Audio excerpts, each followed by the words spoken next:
Hi. I'd like to say a few words about the assassination attempt on Donald Trump yesterday. We Americans are in perilous times, and we're really called upon to muster as much sanity and rationality as we can to help prepare the American people for making important decisions. We need the media to focus on telling people what they need to know about what among the things that are true. And well, let's look at this event as disturbing as it is to see the video and ask, is it important? What makes an event important? I would say that there are basically two routes to importance for an event. One is it tells people something that we didn't already know.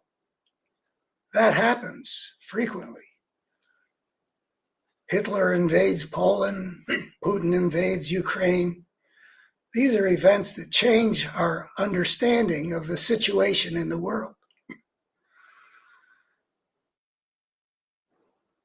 Did we just learn anything we didn't know? We don't know fully about this young man, this 20-year-old Pennsylvanian. But there's no sign that this one man out of the 330 some million Americans who took it upon himself for reasons unknown to attempt this thing, there's no reason to think that his making that decision tells us anything that we didn't already know. And even if it's a case of somebody having a weapon that they shouldn't have in a rational society, I don't even know if we've had disclosed what the weapon was, but we already know all that anyway from numerous other events.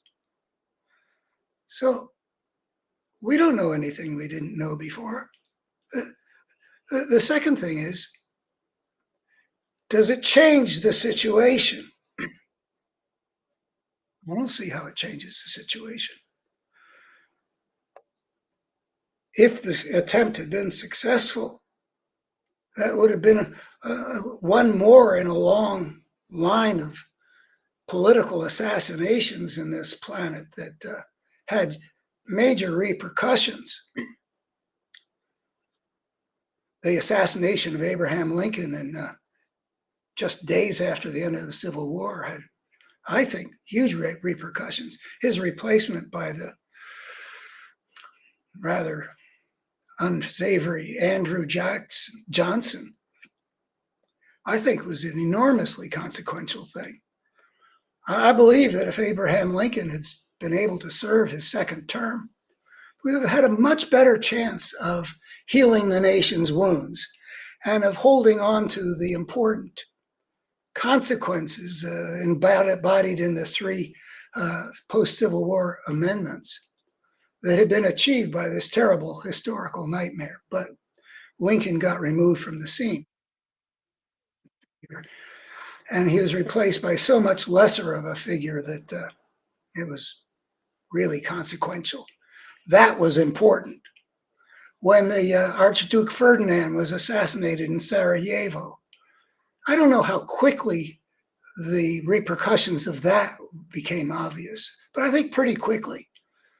World War I was triggered by that assassination. Maybe I've studied that episode, I should remember, but I don't remember whether people immediately understood our situation has changed. But anyway, the Austro-Hungarian Empire, in whom the Archduke Ferdinand was an heir, I guess, to the throne, was thrown into a state that led fairly directly to the outbreak of a nightmare of a world war that, well, it ramified in countless ways through those 4 years and beyond, laying the groundwork even for World War II. But Donald Trump wasn't killed. Had he been actually assassinated, had the shooter succeeded in what we assume was his goal, that would have been of huge importance. His his supporters and his opponents would both agree that our situation would be significantly changed had Trump been removed from the scene. He is an extraordinary figure in American history. People talk about a cult of personality. What happens to a cult of personality when that personality is removed? I don't know. What happens to the top of a Republican ticket if the guy at the top of the ticket is removed? That's hard to predict, too. It would have huge repercussions for the Republicans. It would have huge repercussions for the Democrats who have based their campaign on the implications of Donald Trump becoming president. Donald Trump, the guy who claimed presidential immunity and has been granted it by the Supreme Court and has had given these signals about what kind of a presidency it would be in terms of the lack of respect for the Constitution and the rule of law. So that would have been huge. But a failed attempt. I remember, I think there were a couple of attempts on Gerald Ford's life when he was president. Squeaky Fromme, I think she actually fired shots. I mean, he wasn't wounded, but the difference between having your ear grazed and being missed altogether, in terms of changing the situation or telling people anything they don't know, there is no significant difference in terms of what the nation should be thinking. But this assassination attempt is becoming important. It's becoming important for two reasons that I can see. The Democrats are not particularly making it important. They're using this to make the point, which is also nothing new, doesn't change anything. Political violence is a bad thing. It's contrary to what we Americans in our democracy with the rule of law aspire to. And Hakeem Jeffries sends his thoughts and prayers. I kind of wondered if that was there is any kind of irony or sarcasm in that thoughts and prayers thing. But okay, you sympathize with a human being that's been injured. But the Democrats basically are not changing anything. They're underscoring what a message that's been out there in all these situations that have led to gag orders on Donald Trump in his trials. Because they're seen as covert but transparent appeals to a base that has already shown, like with Pelosi's husband, a propensity to act violently, not just Pelosi's husband, but also January 6th and the attempted insurrection. So the idea that we should eschew political violence is no change, and the Democrats are basically using this event to underscore that message. But the media are making it important by focusing on it. You watch MSNBC, this is the story. It's a part of a pattern that anything that you can show video that gets people's eyeballs, whatever gets video, gets to dominate, whether it's a shooting or in a school or what are the other events that get, active shooter things on a campus or whatever.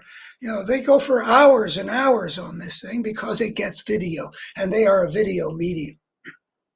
I suppose they should be forgiven, but I have a little trouble forgiving it. I mean, we should be asking a lot more questions about how come Hurricane Beryl set so many records with the temperatures in the ocean being, off the charts in recent years as the climate crisis gathers steam. We really should be paying more attention to that because that is changing a lot, and it does.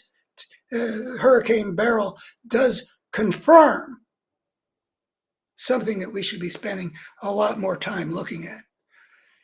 but that's not as telegenic. I mean, you could put up maps about comparing the temperature of the Atlantic and the Caribbean, at one date and with what it is now, and but that doesn't get the eyeballs. We don't have media who ask themselves seriously enough, what do the American people need to know? So we get this kind of wall-to-wall coverage, which makes this incident very important. And the Republican Party is already off and running with this being important. We got one Republican congressman calling upon the prosecutors, the attorney in that area of Pennsylvania, to indict President Biden because his characterizations of Trump incited this attempt. No evidence is required. I mean, Biden hasn't said anything about Trump that hasn't been said by huge numbers of serious observers. But, the Biden crime family idea. So they're making it important. The idea, and I believe I heard that Trump is saying that they're not coming for me, they're coming for you. So he's using this with no evidence about there being a they. There probably isn't any they, but no need in that world to speak responsibly or have evidence for anything. No need to have a they. Somebody came for him. We don't know why. I don't know if the FBI knows why or the Secret Service, but we don't know why. But if it's just one guy, what kind of why would tell us anything of importance? But it feeds into the notion that Trump is a victim. Well, he was a victim this time, unlike almost all the other times he claims victimhood. And he connects with all the other people who feel that they are victims. They're coming for you. And so one of the guys, to go back to the blame it on Biden thing, one of the major contenders for the vice presidential nod, according to the rumor mill, J.D. Vance, senator from Ohio, who knows better than what he says. I mean, we know that from what he used to say. But he's now willing to do whatever is required. And he also comes out with blaming Biden for this. No evidence required. So they're making it important. They're using it to inflame a base that has been continually inflamed since, well, I would say since Rush Limbaugh came onto the radio waves, but certainly since, increasingly over the years, we can follow this inflammation. So they make it important because it feeds into their narratives, though entirely inappropriately. But we need rationality, we need sanity, and we are living right now in a time when irrationality and insanity are playing, as well as the profit motive in the case of the media, are playing a really large role in American politics at a time when the survival of American democracy and the rule of law are at stake. So this Trump assassination attempt might play some important role, but not appropriately. And we should look at that inappropriateness and learn what we can about our situation from that. I'm Andy Schmuckler. I offer what I call a better human story, which these days has me frequently involved in the immediate crisis in America over the survival of American democracy. But in a larger context, sees the nature of this crisis as manifesting a bigger picture about what's going on in our world now in democracy versus fascism, and a still bigger crisis which emerged with civilization itself 10,000 years ago, when a destructive force emerged that we have yet to bring under control. I claim that if one looks at this integrative picture, one sees more clearly what the challenges are that we need to face. And so if you're interested in anything I've got to say, I hope that you'll like, that you'll follow, that you'll subscribe. And if you want to see where I lay out these various pictures and show how they're interconnected, please go to my website, abetterhumanstory.org, where a half century's work of creating an integrative picture of the human situation and identifying the forces at work in the human world and clarifying what our challenges are and why the ugliness we see in the world around us is a function of a destructive force that the emergence of civilization inevitably unleashed, and is not a reflection of what we are by nature as creatures. Please go there. I'll be back when I've got something more to say, and I appreciate your being here. If you know people who you think might be interested in the perspective that you encountered here today, and that I just described, that I'm promising, that is found in my library of videos and my library on my website of writings, please forward the link to this video onto those people you think would find it of interest. Thanks very much. Bye-bye.